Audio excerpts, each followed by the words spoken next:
For years, I've been hearing that women's happiness is declining in tandem with the women's movement. Surprise, surprise, you might say. Women have been treated like spoiled children, and that's bound to create misery. But let's explore a bit further by looking at a report titled The Paradox of Declining Female Happiness by University of Pennsylvania researchers Betsy Stevenson and Justin Wolfers.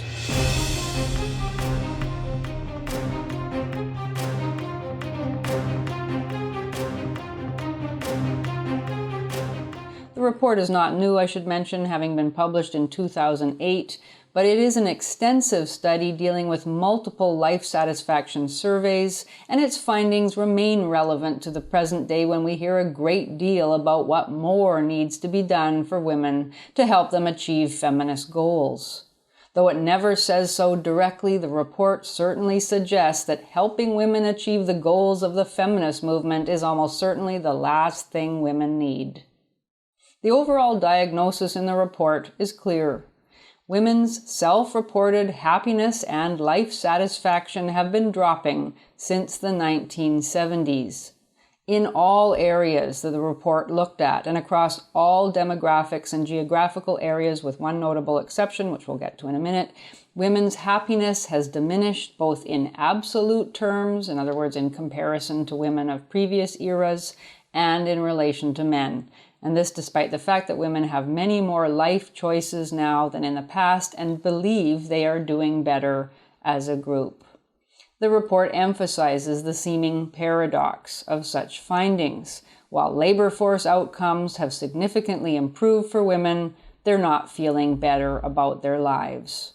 The one exception to the trend, at least as of 2008, is that African American women have become happier over this period in parallel with rising happiness amongst African American men.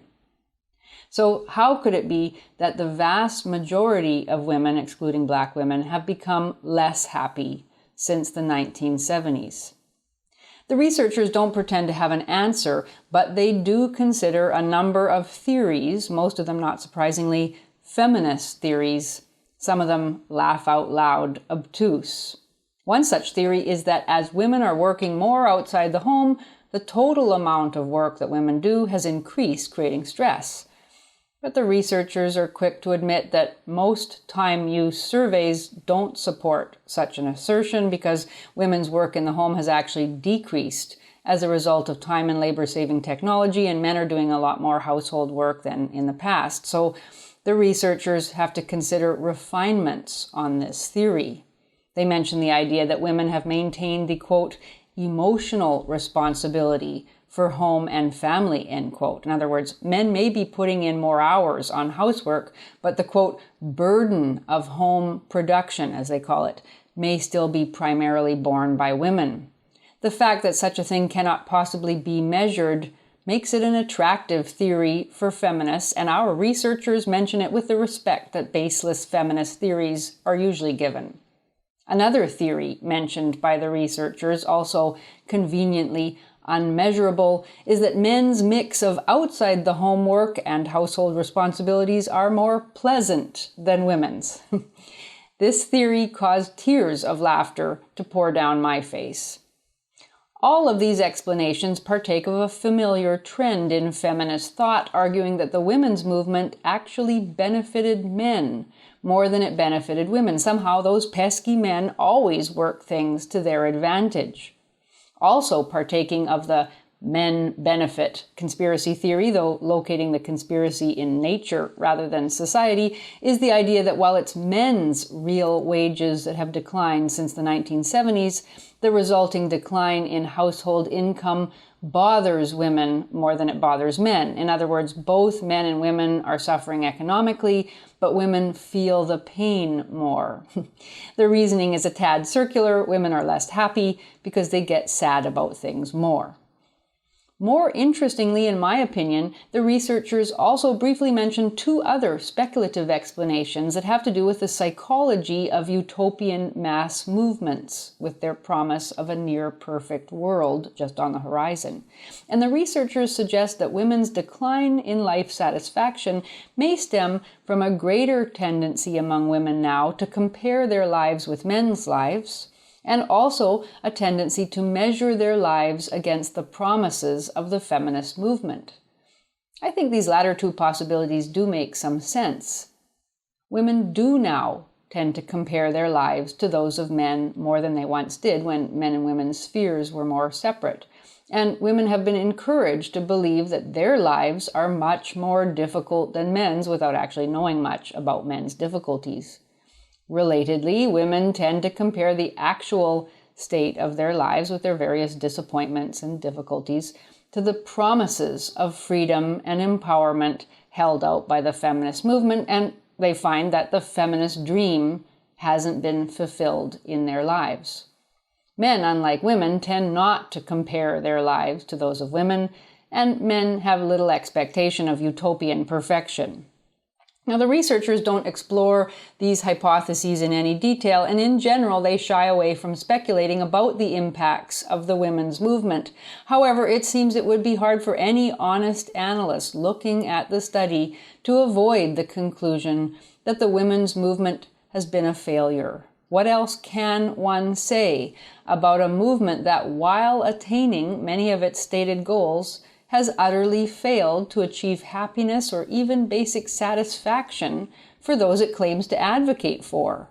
Feminists themselves, of course, have all sorts of ways of explaining this apparent paradox, most of the explanations having to do with the persistence of supposed male privilege and conveniently always leading to calls for more to be done for women. But these excuses can work only so long after a certain number of years during which all the measurable goals of feminism are being fulfilled: greater sexual freedom, greater workplace choices, higher wages. The caveat that feminism is not materially benefiting women can simply no longer be maintained. The almost inevitable conclusion that arises, not mentioned in the report, must be that feminism has not helped women to be happier, and that more feminism may well lead to even greater female unhappiness.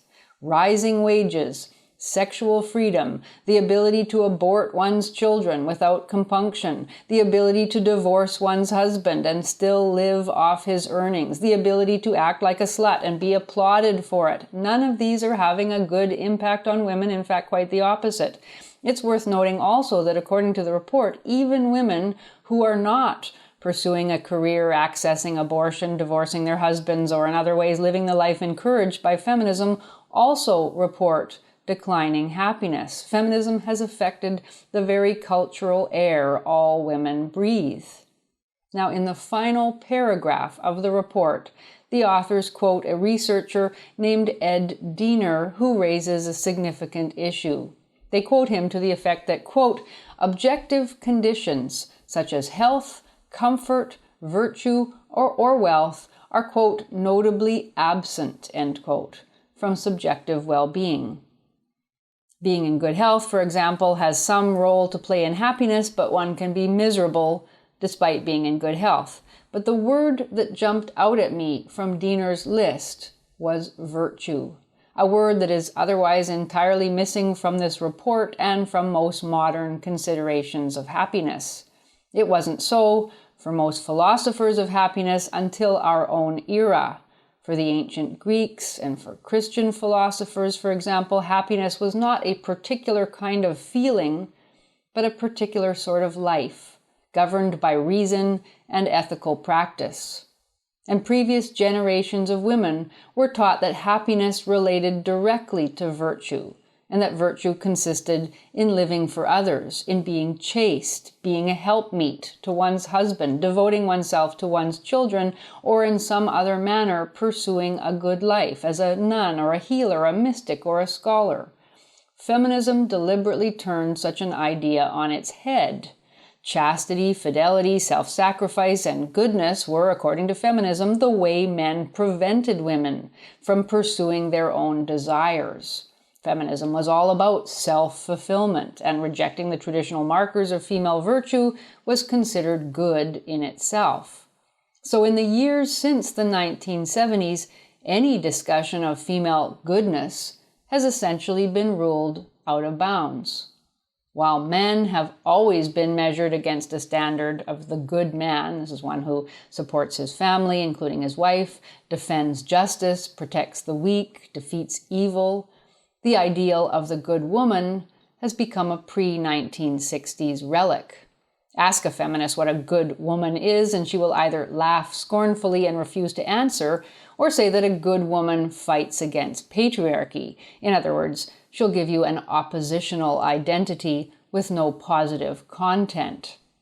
The real problem with feminism, as this report suggests, is that it destroyed the positive content of womanhood and replaced it with useless anger.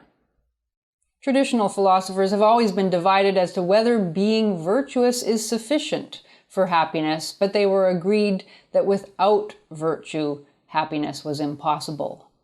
In being opposed to virtue, feminism has undermined the sources of real happiness for women, and more feminism will undoubtedly lead to even greater bitterness and dissatisfaction.